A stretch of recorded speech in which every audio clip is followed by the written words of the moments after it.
Happening now, we'd like to welcome our viewers from across North America and around the world. This is the EdTech Situation Room, episode 133 for May the 8th, 2019. My name is Wes Fryer, and I'm coming to you from Oklahoma City, where I am still the Director of Technology for the Cassidy School. And I am joined, as always, by my partner in EdTech analysis and technology news analysis, Jason Neiffer, up in Missoula, Montana, where he has been on the road, apparently testing the theory that Montana, from a width standpoint, is pretty big. And is that hypothesis confirmed, Jason? It is. I've spent the last 3 days with my co-worker and friend Mike Agustinelli, who's a part of my staff at the Montana Digital Academy, which is the state virtual school of Montana located on the University of Montana campus. And we did site visits the last 3 days. So we saw far kind of northwest Montana, fabulous Eureka, Montana, which is just a couple miles south of the U.S.-Canadian border. And then we also went far west-northwest to Knoxon, Montana, which is about a half an hour or so from the Montana-Idaho border. So saw some beautiful country and met with some great school leaders and supporters of our program in their local public schools, and also saw spring, which has been more elusive than one might assume for April and May in a particular calendar year. So we were pretty excited to see some wonderful signs of spring throughout far western Montana. So ignoring the weather outside, Wes, what is this whole thing about? Well, apparently we are getting together yet again, to talk about the week's technology news and do that with an educational lens. And we were out last week. I will take the blame. We had a little concert that was pretty fun, and that had been postponed from March. And so anyway, as sometimes things come up, we were not here, but we've got 2 weeks of news to take a look at, especially the Google I/O event, which just happened yesterday, and probably makes this one of the most technology news, certainly from a Google standpoint, but even just, I think it's always exciting. I think there's always just a ton to talk about when Google I/O happens. And maybe someday Jason and I will venture out to the Google I/O event and make that a professional development experience as well as face-to-face podcasting opportunity. But for now, we'll have to settle for virtual. So do you want to start there, Jason, or do you want to start somewhere else tonight? Sure, let's jump into Google I/O. So every year there's a big developer conference called Google I/O, and there's a lot of speculation this year about what direction Google might go into, for no other reason than Google, along with other major technical companies, are facing increased scrutiny as part of the so-called technology correction that Wes and I have referred to in past episodes of the podcast. But there is a lot of interesting things here in regards to some ways that Google is trying to change your experience with technology and the way it does things like store data. But I thought we'd start with probably at least the most interesting news from a pure geek standpoint.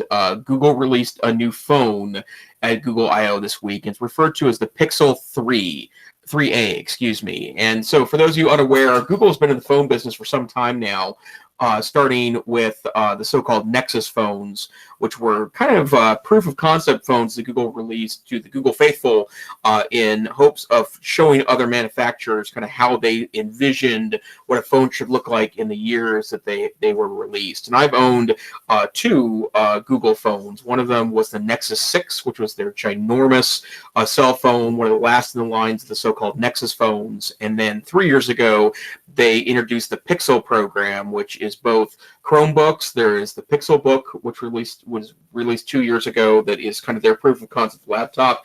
It's my now daily driver. And then they've had the Pixel 1, Pixel 2, and Pixel 3 phones. For a story that I will not share tonight, but sometime in the future, I'm now carrying around a Pixel 1 phone because it works better with some of the medical equipment that I use that interfaces with my phone. And it's a long story. I'm having actually a little bit of a struggle with our friends at Google right now about that, and maybe some details on a future podcast. But the Google a 3A is a fourth version of the so-called Pixel phone, but it is considered to be a mid-range phone. And what that means is that there's really three categories of kind of markets in the North American cell phone market. There is high-end flagship phones.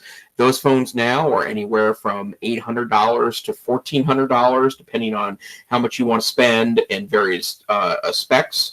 There's middle range phones, and so most of the major manufacturers like Samsung, LG, HTC, Lenovo, Motorola, they'll make phones that are in the $400 to $600 range that are scaled back a little bit hardware-wise, but are supposed to offer a decent user experience.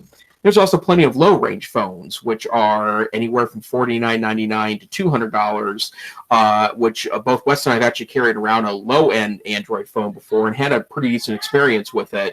But the idea behind low-end phones is that those are the mass-produced phones that you'd buy for someone that perhaps is looking for a budget phone and be willing to accept some compromises. So Google is making a really interesting effort by jumping into the mid-range phone market.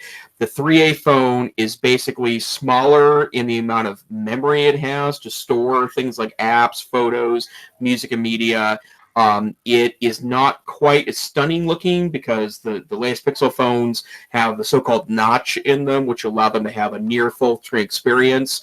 The 3A adopts some area around the top and bottom, some bezels that essentially allow the kind of selfie cam to exist, which is not something that the high-end cell phones now do. And otherwise, it looks, and it's got a slower chip. I should also say that too. It's a new version of a mid-range chip, but they're selling this phone for anywhere from $400 to $500. And right now, there's deals across all major carriers. You can get this even cheaper with trade-ins or adding new lines.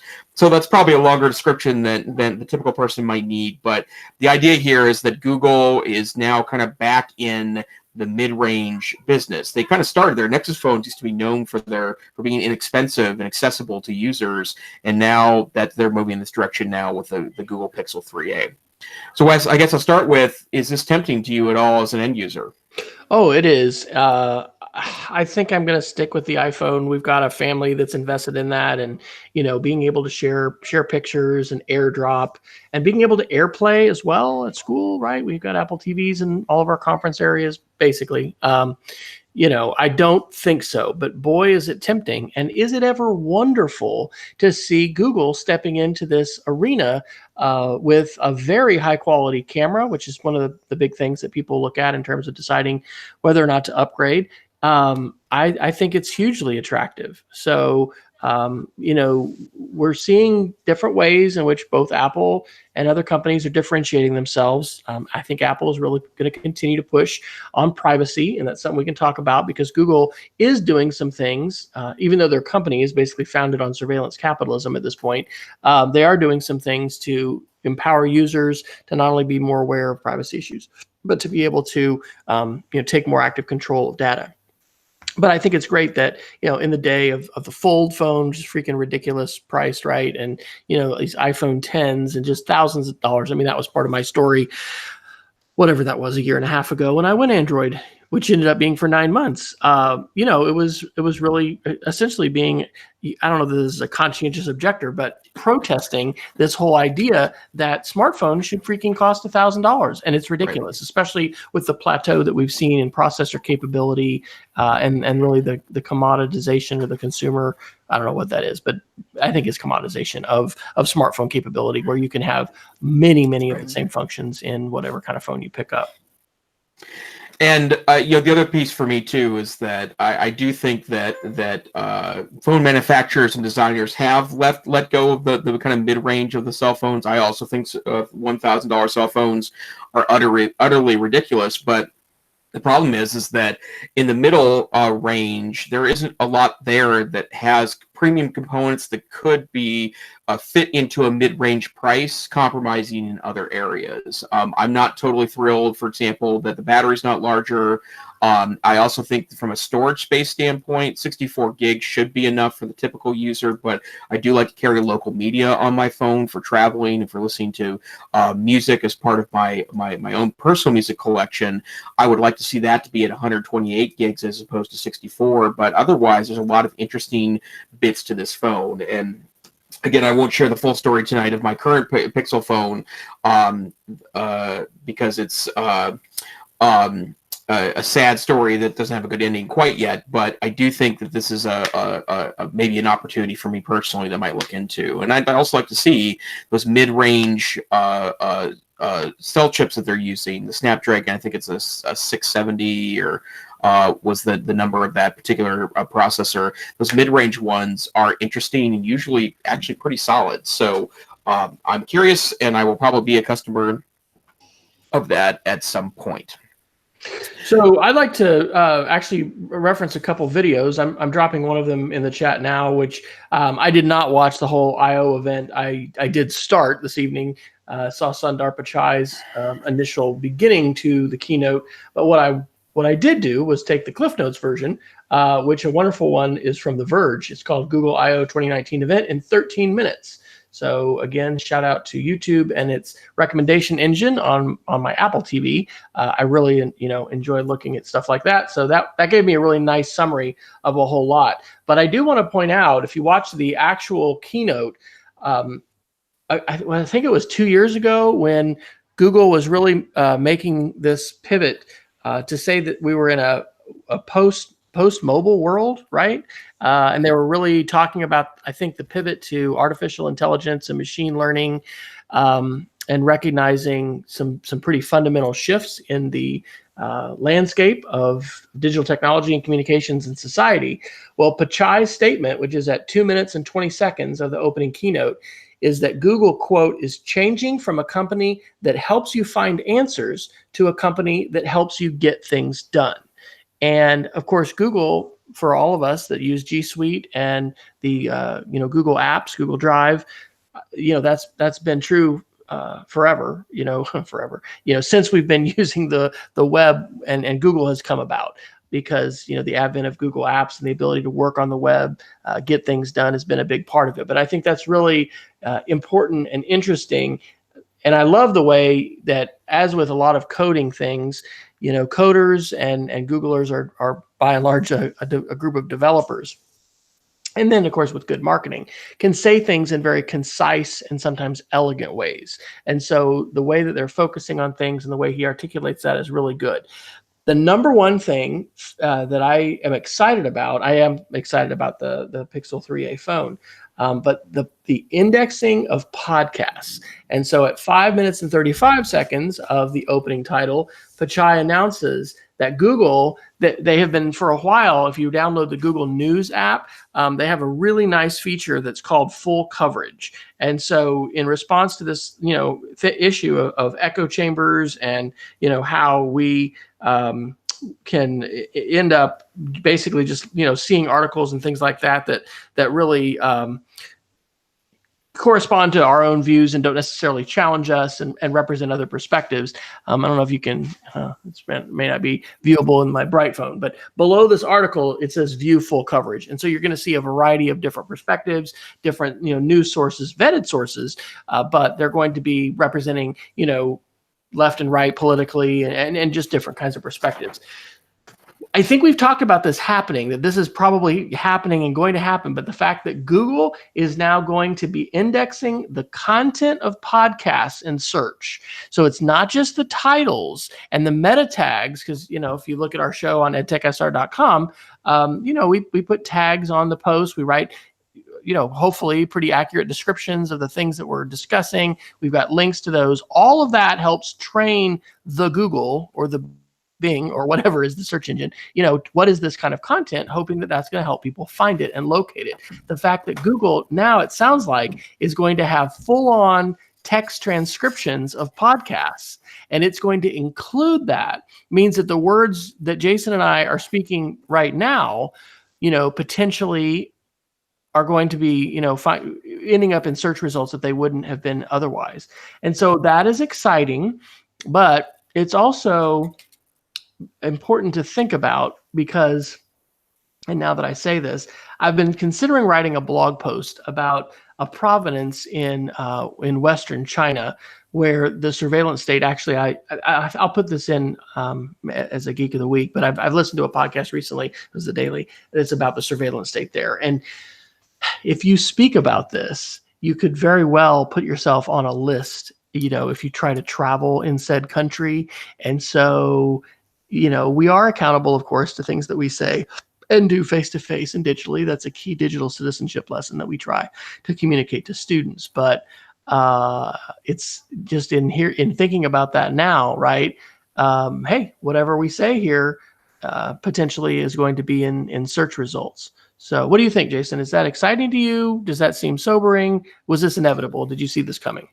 I think it's inevitable, and in fact, it's a sign. I think that Google kind of understands the podcasts are going in the right direction.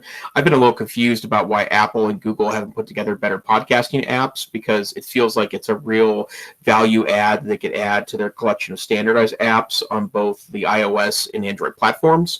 So for me, I think this is a future acknowledgement that podcasting is becoming a real channel of media communication, and ignoring the fact that it allows folks like Wes and I to put on a podcast, right? We're obviously citizen podcasters that are hanging out on the long tail, have a relatively small audience where this podcast will be meaningful. Let's not forget that on the other end of the spectrum, there are hundreds, maybe thousands of excellent, traditionally produced, public radio style podcasts that offer an extraordinary variety of information and points of view and resources and detailed stories and features on somewhat narrow topics.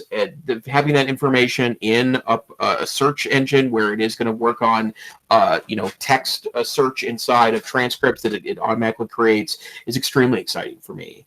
And I also think that, to be honest, it meets some of Google's original missions. Remember, they got in trouble for attempting to scan every book ever. And while I lauded that effort and still think it was a wonderful thing for them to do in research in local libraries, if they're going to continue to try to find ways to enter new pieces of media into those databases, I think that is pretty rock and rolling. Awesome. All right. Well, what else caught your eye at IO19? I am also interested, and there's a great article about this at 9 to 5 Google yesterday, that Google Lens is one of the kind of augmented reality or AR apps that is being kind of evolved. For those of you that don't remember the kind of background of Google Lens, this was originally referred to as Word Lens.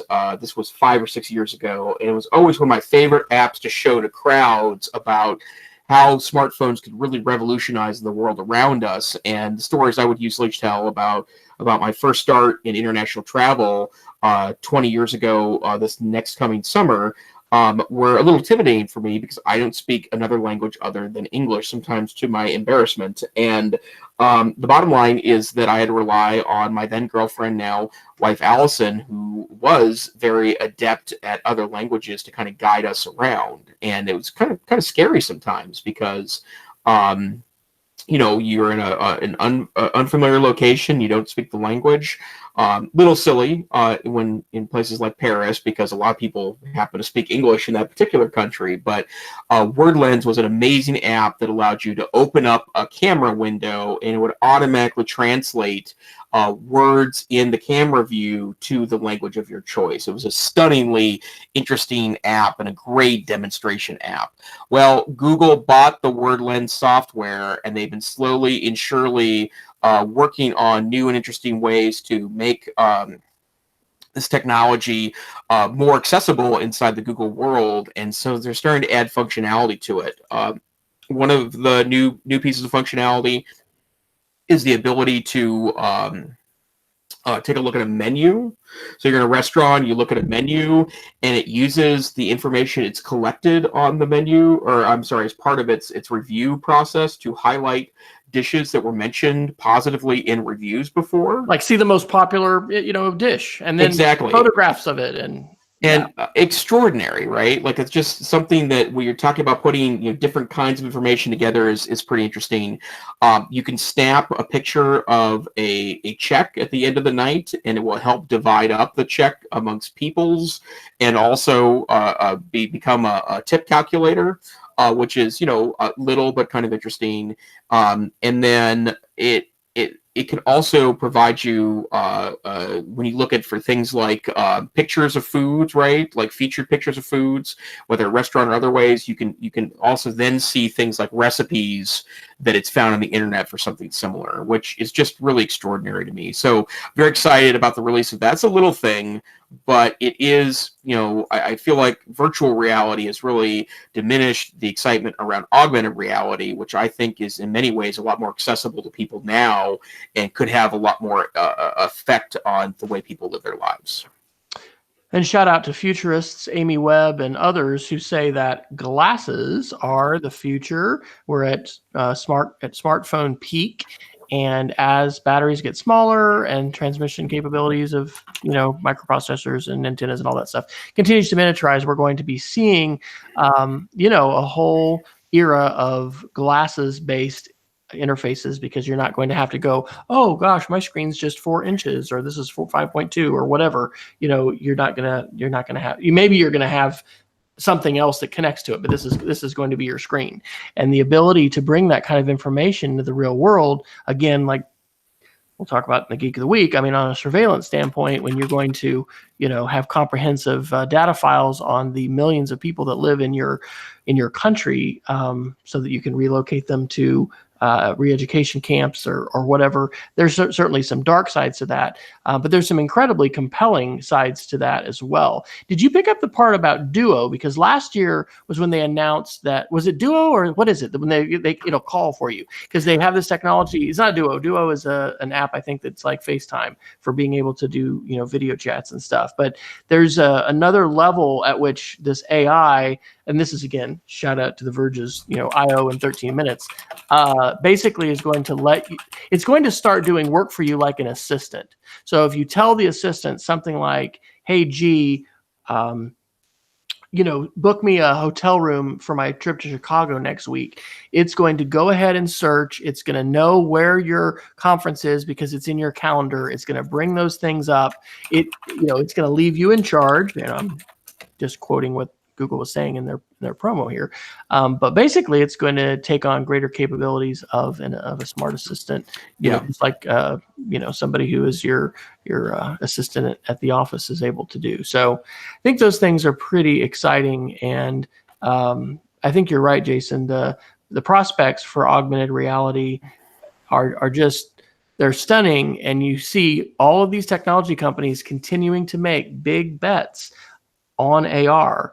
VR as well, but especially AR in the shorter term, I think. Yep. So it's good to keep doing this. And the tool you're looking for is Google Duplex is the name of that new software. And they did announce additional enhancements this week to the Duplex software, including allow you to rent cars and then also buy movie tickets. I'll admit that I have not played with that yet, partly because I don't know. There was a lot of ethical chit chat about that, and I still think there are some unanswered questions about kind of humanoid voices and what that means in context of our kind of broader system. But I think it's going good places. I think, and they're going to get it figured out. So. Well, in light of the weaponization of social media and the believability of those kinds of voices, right? That's part of the march of technology in terms of them being able to have full text transcriptions of podcasts, is just how good speech to text is becoming, and the faith that they're going to have in having an accurate transcription. So hopefully, whatever accents from Oklahoma and Montana Jason and I have, are decipherable. In fact, that'll be interesting. Will we be able to access the full text transcription of our podcast? Will we be able to edit them in much the same way that you can go into YouTube and ask for or turn on an automated transcription? But if it messes up, you can go in there and edit and fix it. That'll be interesting to see what Google does with that. But there's also this very dark capability of being able to create disinformation and just fabricate stuff that you publish and you put out there. And so anyway, the March of Technology has the good and the bad. And the truth. I'd like to go to a TechCrunch article from yesterday, May 7th, that was titled "Google Expands Digital Wellbeing Tools to Include a New Focus Mode and adds improved parental controls to Android." And so these aren't coming to iOS yet, but we have, I think, done a good service for the parents at our school in offering up some opportunities. We did it last December to look at iOS 12 and specifically the things on the iPhone, the features on the iPhone that let you monitor your screen time, that let you set some limits for yourself, that let you set some boundaries and limits for your kids, be aware of what they're doing. And Google is marching down that road as well. And so there's another article I hope to get to that talks a little bit about interruptibility, how crazy office and work communications have become, and the author argues maybe not actually improving our efficiency, maybe even going the other direction. So it's really good to see technology companies recognizing that interruptibility, distraction, addiction, these are all features of using modern smartphones and social media. And so I think in the focus mode, you can determine what if you want to be interrupted, what apps you want to be interrupted by, and basically allows you to be more intentional about the way that you are using your smartphone. And I think this was something Beth Holland said a number of episodes ago, but her analogy was like cotillion, which obviously that's not something that everybody did or has done or whatever, but that's like going to learn how to dance, how to, hold your silverware, where you pick it up, like all these things that you learn for social skills. And that was something that in certain cultures and environments that, parents would say, yes, my children need to go do this. Well, we kind of need, digital technology cotillion. We need for not only kids and students, but adults as well, to learn ways and to be encouraged to be very intentional and thoughtful, and not just like, oh, I've got my phone, let me just turn it on and plug my brain into it without any kind of break or pause button. And so I think those are good. Have you played with any of those tools, Jason, in terms of screen time, or obviously not? Yeah, the cats don't necessarily need to have screen time limited there, but what do you think about these tools? And do you see Google going in? Are they doing this from a good, authentic motivation in your estimation? Because obviously it kind of works against some of their bottom lines and of advertising. Yes, I played a little bit with there's a thing in Android that has appeared in both the phones, Android phones I've used in the last couple of months, and I think it is called the Wellbeing Assistant or something along those lines. It's interesting. I would say that I'm getting better about artificially limiting my own engagement in these tools, and so not that I don't find them necessary, but I really frankly hope to spend some quality time kind of figuring this out for myself so that I don't have to rely on a tool to do that. I think these are all wonderful things. It requires that you turn them on, though. And the other piece is that I do think it's great that there are a lot of new parent controls, but that all assumes, of course, that the parents are trained and feel confident to be able to do that. And unfortunately, that's not always the case. I'm super happy and impressed, Wes, about what you guys do in regards to training parents, because I think that's a very important component.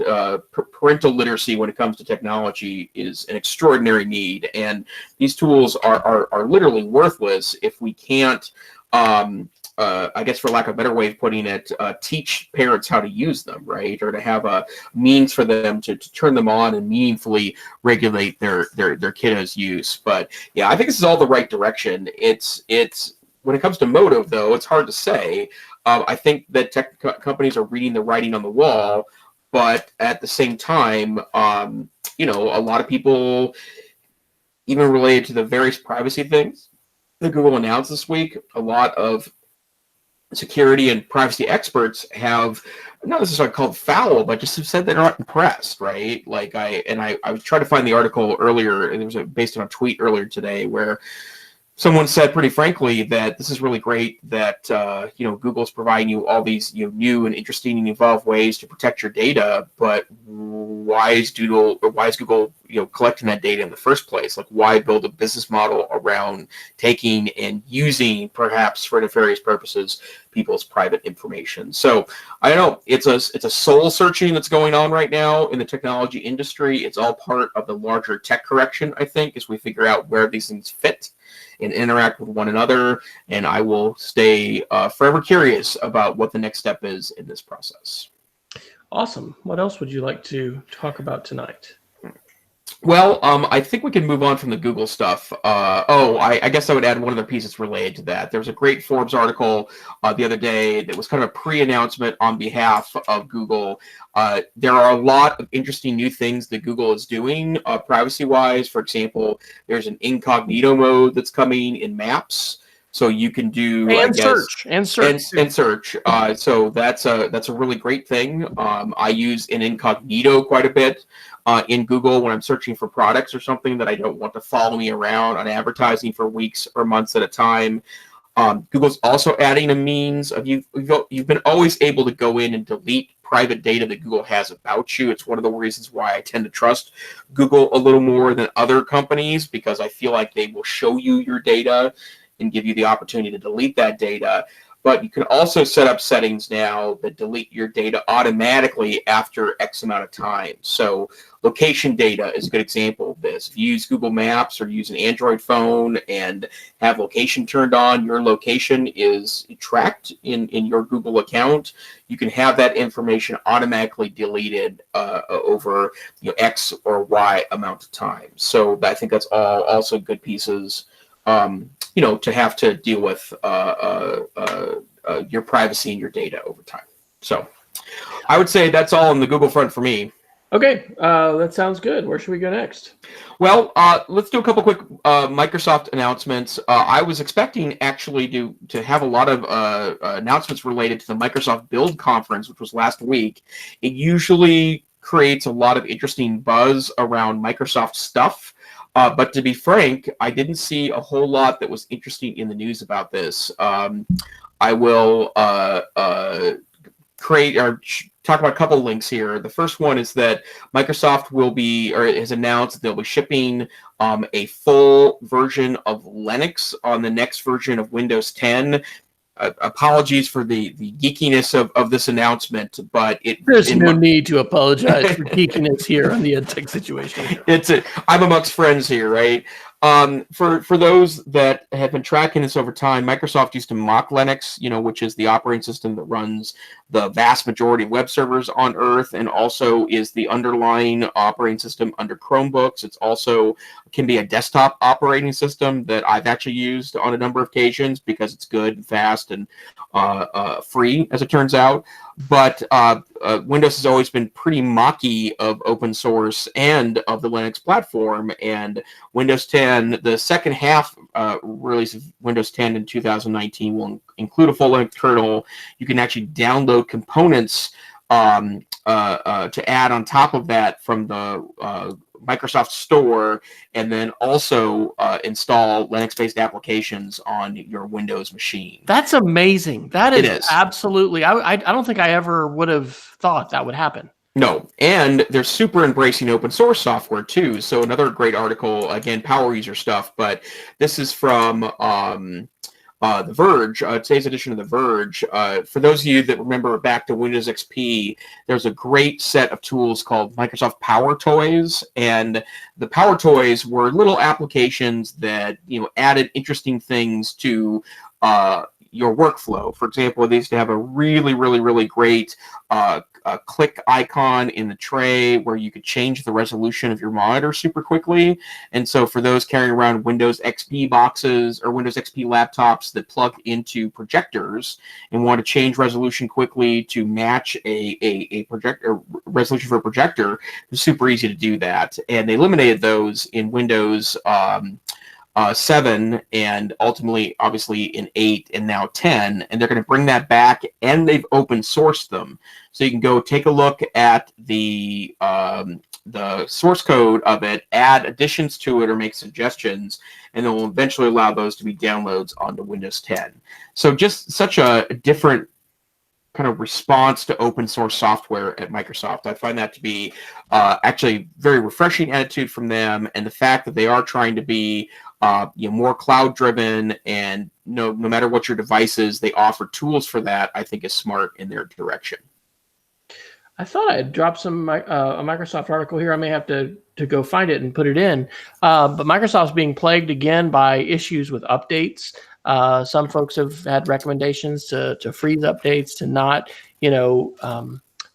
manually do it, because may or may not work well with your machine. So I see Microsoft still struggling to make their way. They have a legacy operating system, as Apple does, frankly, although Apple is Linux based, but they're trying to figure out how to make this more secure, and how to just, bring this, they're not throwing the whole thing away and starting over, basically like Apple did with back in the day of OS 9, and when they moved to the NXT Next platform, whatever, and Linux and all that. So anyway, they're continuing to struggle. Do you want to mention something about the 365 accounts? Because that's in another section there, but it's I will. Microsoft article. There's a good article last week about how there's been a pretty dramatic uptick in Office 365 hacks, and the security researchers are sending out, warning information to say that you should absolutely make sure that you have a good secure password, and utilize other tools for things like two-factor authentication. And this was partly because I want to talk about the careful nature of this, but there is a wonderful tool that you can use that does add great two-factor authentication to your Android, and I believe also to your iOS phone. But Microsoft has a great app called Authenticator that plugs into your Microsoft account, and every time I log into my Microsoft account, any of my Microsoft accounts, and want to be able to add a second factor to that, I can download that app, and it will just send a notification to me that I can approve in the notification shade, and then it allows me to log in. So great opportunities there. And particularly if you are in a district with a wide use of Microsoft 365 services, definitely consider allowing for second factor authentication in your systems, and then over time I think it's perfectly appropriate to demand that everyone turns on two-factor authentication, which is available natively in Microsoft accounts. Here's a couple quick ones, and then maybe we can talk about this Slack article and whether work is being ruined by Slack and other kinds of communication tools. We've been gone a couple weeks, so this is a little old for us. Not that old, but it's April 23rd, 2019. NASA InSight detects first likely quake on Mars. My wife and I are... I've used curiosity links a lot when it's been a while since I've been teaching in the K-12 classroom. I'm going to be returning. There'll be more about that in another episode when I can officially say things. But anyway, having a curiosity link and something that really piques students' interests is something I love to do. And I think we've decided to start calling these wonder links, because these may be things that really get kids asking questions. So this is actually from the NASA InSight mission website, and how cool that we've got robots on Mars now detecting potentially tectonic kinds of activity. I think as far as quakes, I don't know. I mean, does plate tectonics operate on Mars? I mean, there's a great question, right? So anyway, really, really cool. I mean, the stuff that NASA is doing and has done with the rovers, and things on Mars and other stuff that's happening in the space program is pretty phenomenal. And then this other one, completely unrelated, but just kind of a quick one, is from Vox on April 21st. Ukraine election result. I don't know if I can say this name good. Volodymyr Zelensky, comedian, is now president. And so basically today, thanks to mainstream media's connection to social media and a whole lot of other factors, which Neil Postman would probably just pull out his book, Amusing Ourselves to Death. folks that are able to catch the attention of the population and catch their interest and maybe make them laugh, apparently can become the chief executive of any nation in the world today. So what's also important about this is if you are paying attention to the ways in which Russia and other countries were actively operating to subvert the democratic process and influence the democratic process in the Ukraine. The Ukraine, prior to Brexit and the 2016 U.S. presidential election, was really a test bed for a lot of manipulation techniques as far as disinformation and ways in which social media could be leveraged and brought to bear. So I thought that was interesting. And again, we've said this before on the show, we're not a political show, but we do look at politics and current events and technology. You ain't seen nothing yet when it comes to the use of technology to subvert the democratic process. And so anyway, kind of interesting there. Any quick ones you want to get, Jason, before we dive into this Slack article? Yeah, I would point out, this is just a follow-up to a previous article. The Verge reported on April 30th that, much to my chagrin, the Energizer Indiegogo of the 20,000-hour milliamp phone from Energizer, which was basically a massive battery pack with a phone stuck on top of it, which is my dream, right? That is my dream, to own that phone. Was only able to get 30 backers on Indiegogo for a total of $15,000. We're asking for $1 million, and they unfortunately only had 30 people. In fact, sadly for me, I would have probably put in for one of those phones. They had a nice discount early on, and at risk of looking ridiculous, it would have been the ultimate conference travel phone to carry that bad boy around. So, and it would be a power bank that I could use to power my Chromebook. But sadly, it did not make the minimum amount of $1 million to move on with the development of that particular phone. So I will apparently not be purchasing the 20,000-hour milliamp Android phone from Energizer. So related to that, I didn't mention that one of the things that also caught my attention with the Pixel 3a and 3a XL is the battery life. Yeah. So the Pixel 3 has just under 3,000 milliamps, 2,915. The Pixel 3a is at 3,000, and the 3a XL has a 3,700 milliamp battery. So I am with you. I think that battery life is extremely important. The last thing you want to do, especially if you're traveling and you're relying on your technology, is to have your battery go dead. So those are also good reasons to take a look at the Pixel. And if any of you listening to this, by the way, want to reach out and let us know about your Pixel 3a experience or have any other feedback, we would encourage you to tweet to us and let us know. And I will be really curious to see. I think at this point, we really invest in ecosystems. It's kind of like we got married. I was joking today with my compadre in our technology department. It's sort of like at school, we're like polygamists as far as getting married, right? We're married to multiple platforms, but you're not going to separate from those very quickly, right? So we're investing right now as a family in the Google Home platform. I'm excited, by the way, to see Google continuing to develop that and the capabilities that they have. Even with podcasts, they talked about being able to, stop and start podcasts on different, smart speakers and different devices, things like that.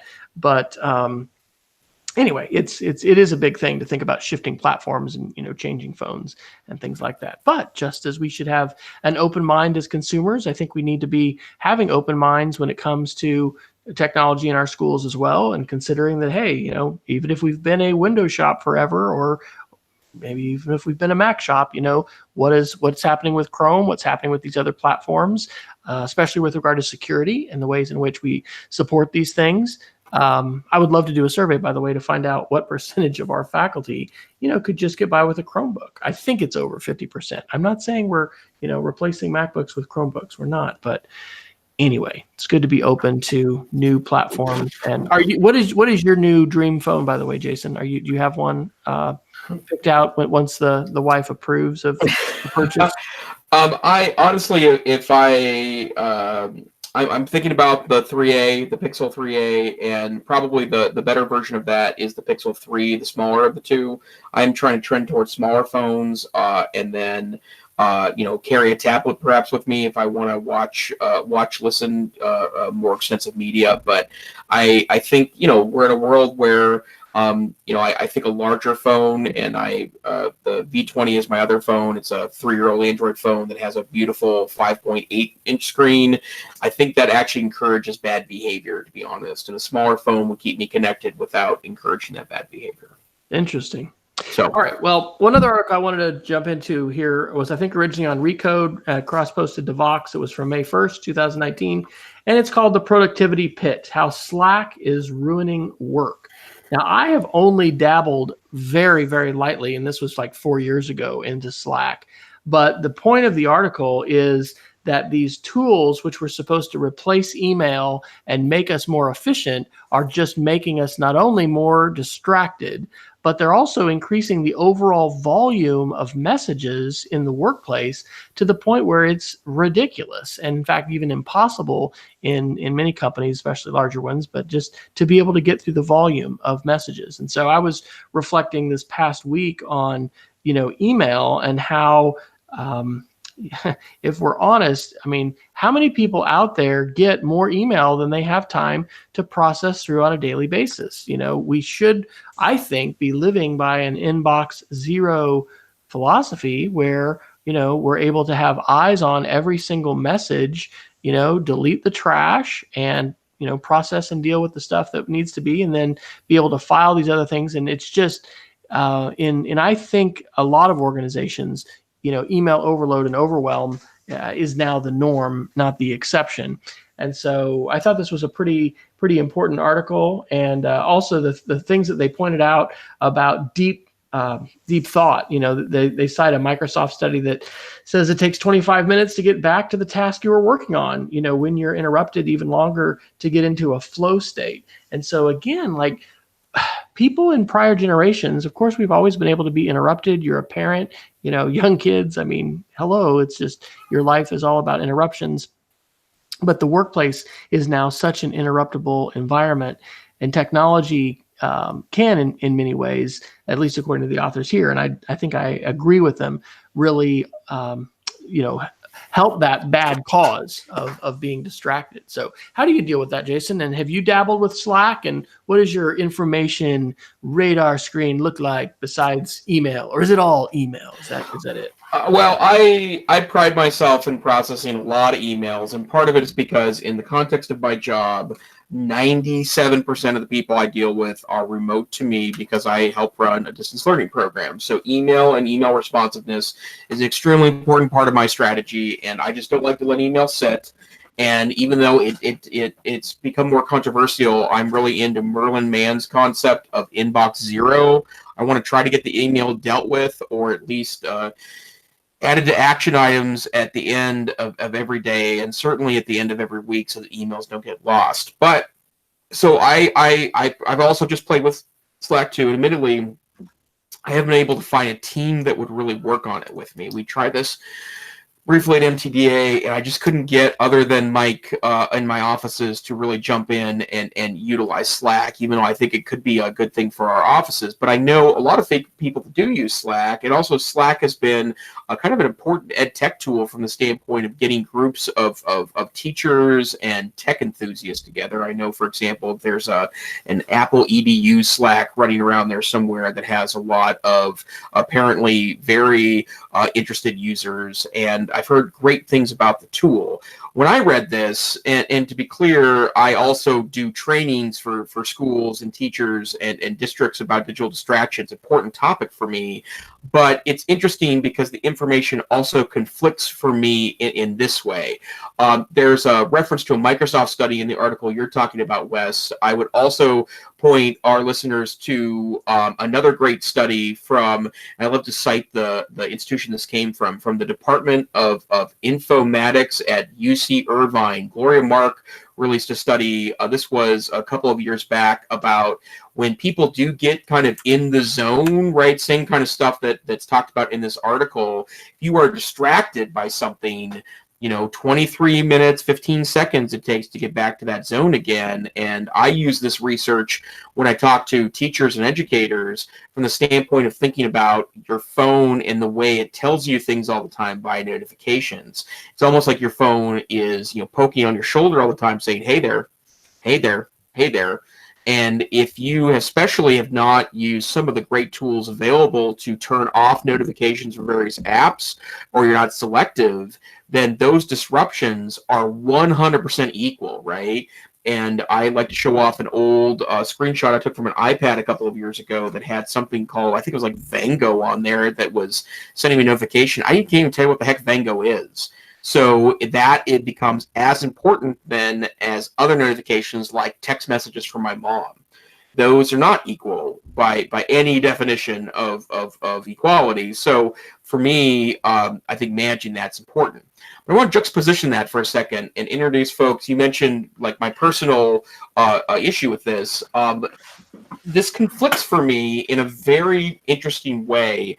There's a productivity technique that's called the Pomodoro technique, and Pomodoro is if you go to the super Pomodoro advocates, they'll tell you it's more than just a timer. But one of the things that I sometimes do when I have a chunk of work to do that I don't particularly want to do, I will set what's called Pomodoros. And the idea behind it is it's 5 cycles of 25 minutes on, 5 minutes off. And then after 5 cycles, you get a 25-minute break. So it's basically saying that in a 3-hour chunk, you will spend roughly 2 hours and 10 or so minutes of that in productivity, right? And the rest of that time you can do stuff other than the things you need to be productive on. And I found that especially when I have a lot of tasks that need to be complete that I don't want to sit down and do, it's a really effective strategy for me.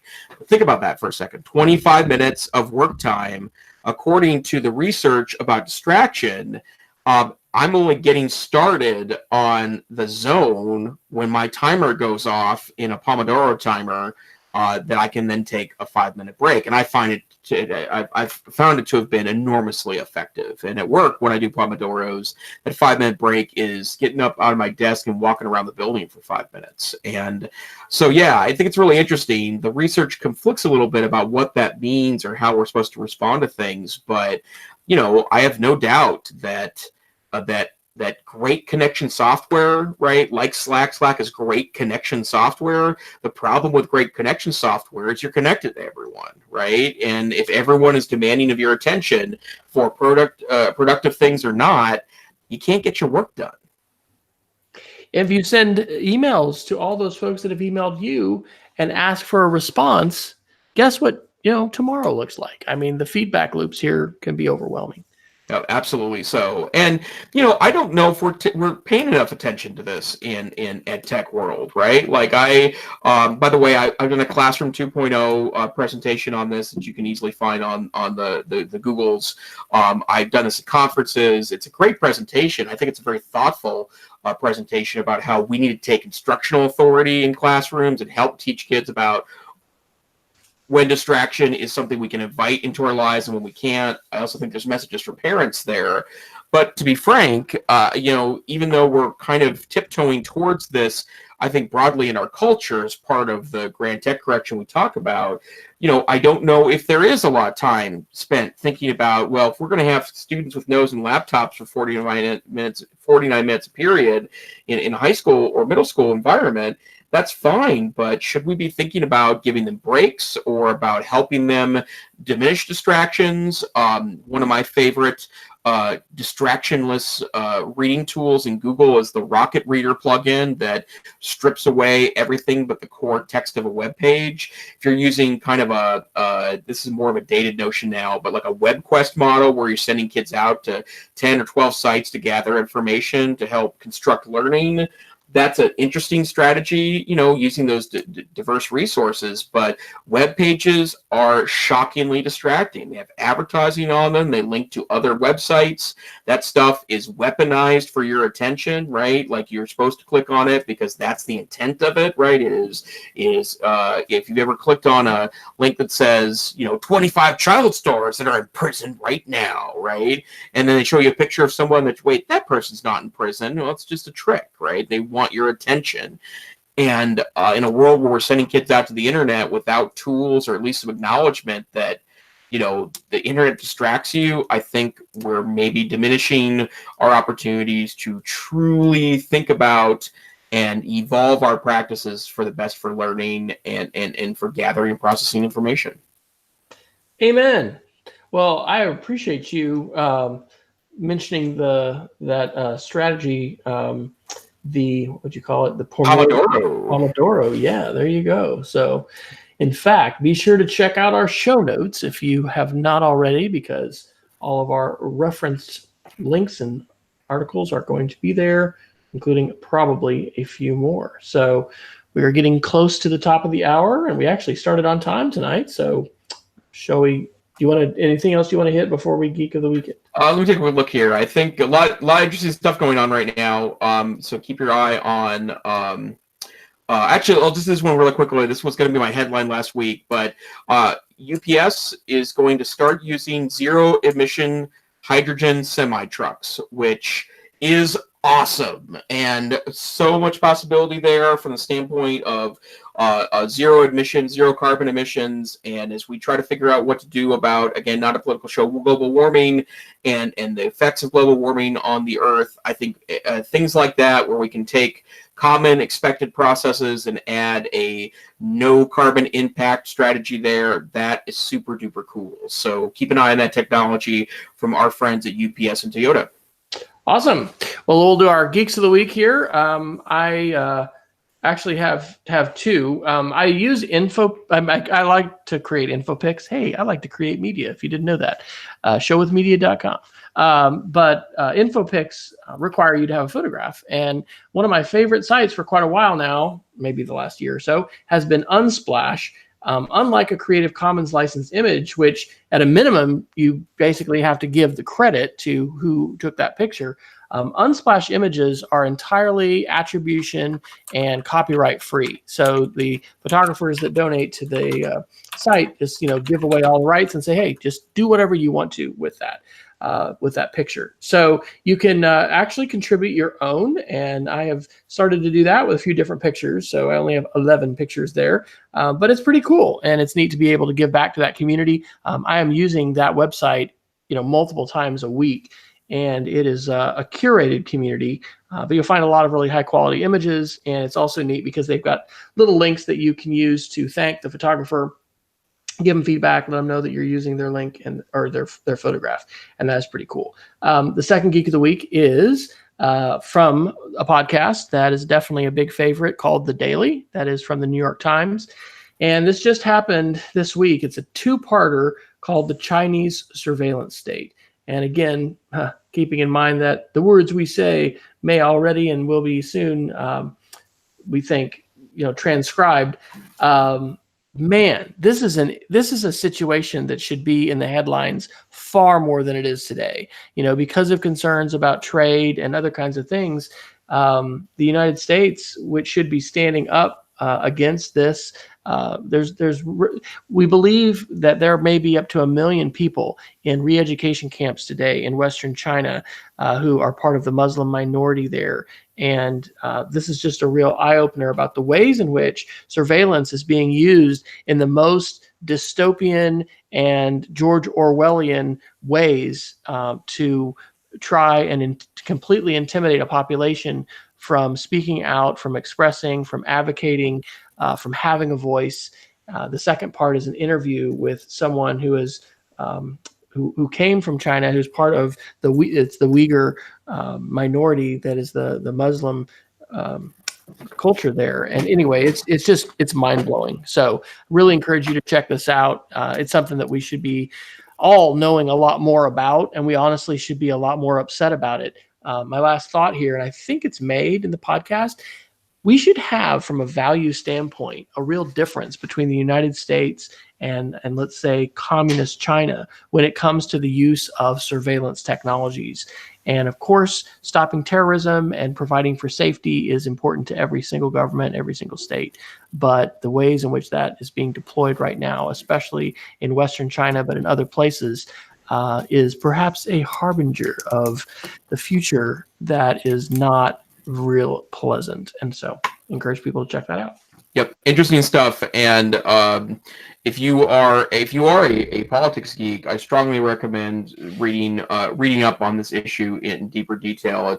It's the surveillance capitalism piece here is really extraordinary when you start to consider that China is exporting technologies to governments around the world that are being used for state surveillance. And if you care about privacy, if you care about government interference, democracy, in free rights, expression, universal declaration of human rights. If you care about any of that stuff, then I think this is something to keep an eye on. And I'm generally a global trade advocate, right? And I still think that we have to be very cautious here, and also we need to be thinking very carefully about what this means to us. So, speaking of capitalism, Wes, I'm going to go in another direction tonight and just go straight capitalist. Trim, asktrim.com is an interesting service, and the reason why I'm mentioning this time is that it actually did something for me in the last couple of months. Trim is a service you sign up on, and you put in all the people that you're buying monthly service from, and Trim asks you for its permission to go and renegotiate out bills. And so I put in my Charter internet service bill 4 months ago, and I got a text message 24 hours ago saying that we would like to try to negotiate your internet price lower with the good people at Charter. And so I gave them permission to call on my behalf. And this afternoon, I got a text message that said they've renegotiated the price of my Charter bill, and it is 18% less than it was 24 hours ago, and they're going to charge me a 25% premium of what I saved. But sure enough, I went online today and I saw that your new contract is available, and they did commit me to 12 months of service from them, which was fine. I gave them permission to do so. In exchange for that, they have saved me $120 in the next year. So I'm going to actually use this for my parents. They can't seem to really figure out. I told them to threaten to just, if it's called the Chicken Challenge. I stole that from Cord Cutters, a podcast with two guys whose names I can't remember, but Cord Killers podcast, excuse me. The Cord Killers podcast calls it the Chicken Challenge. Call your cable company, said, I'm done. And they will usually send you to their retention department and offer you a substantially lower price for services. I can't talk my parents into that quite yet because they're apparently not as brazen or gutsy, but I might actually buy them a Trim subscription and say, let them negotiate a lower price for you. So asktrim.com. And I will put the Twitter to Trim on there as well. And just as a quick addition, one of the reasons why Twitter remains such a fantastic tool is because of the ways in which it helps you connect to other ideas that are related, right? So I clicked on the bottom of the page, looked at their Twitter, and they've shared stuff themselves, but they've also retweeted others. And so one of their retweets is Tori Dunlap, who is a finance person, and so she's got a compilation of her favorite money tools, of which of course Trim is one, but there's also Charlie Finance and some others. The coupon ones don't have as much appeal to me. I do think we need to tell people to be really careful out there, guys, because there are people, and if you didn't know this, out to trick you. Every single week as a technology director, I am helping people remove malware from their computers, sometimes multiple times a week. And a lot of times it's because they've clicked on something that said free coupons or, optimize your search or whatever. So we want to be careful, and you want to be, going with trusted sources when you're going to be installing things, and especially giving permission to things like your bank account, like your accounts that you're paying for. But anyway, glad to know about that, and also glad to have a chance to follow them and learn about some other good finance tools. Awesome. So, Wes, when you're not podcasting, where can people find you on the interwebs? I am W. Fryer on Twitter, and my blog is speedofcreativity.org, where I am every once in a while posting something, but probably we'll be posting a little bit more in the summer because, hey, we've only got, I think, 9 more days of school. We got finals coming up, but the summer is coming on us soon. So how about you, Jason? Are you still the tech-savvy administrator in residence up for NCCE? I am. I like to work with the Northwest Council for Computer Education, where I blog and also produce occasional interesting videos at blog.ncce.org. And we have a lot of great events going on in NCCE, by the way, including a wonderful maker camp this summer in fabulous Packed Forest, Washington, which is actually the place I learned Moodle 15 years ago. Wonderful location to connect with educators from this region, and in this particular case, talk about Maker in the classroom. And we also have additional events from across the EdTech universe that will be posted on that website, blog.ncc.org. And of course, Twitter is pretty great for connecting. Tech Savvy Teach is my handle on Twitter. And for example, this week you could have heard me talk about my new distaste for the morning edition new theme from NPR. Apparently, I have established myself as an old cranky dude by complaining that I don't like the newest theme in 40 years for morning edition, and other other delightful observations from me.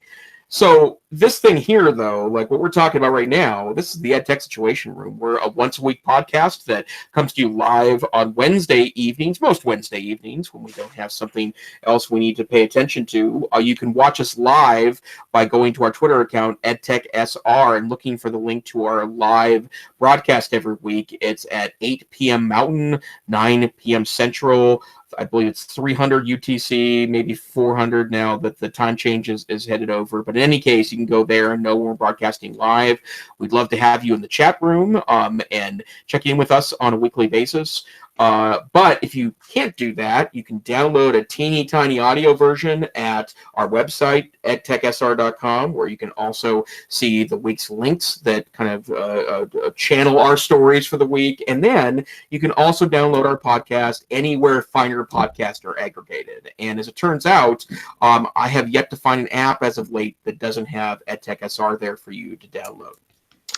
Awesome. Well, we hope everyone will be safe out there, and remember that you may be the best person for someone to learn how to be safe online, and not only how to get the latest tip or trick, but how to do things like stop identity theft or prevent themselves from being hacked. So don't underestimate the importance of your conversation about geeky stuff, and don't be ashamed of your inner geek.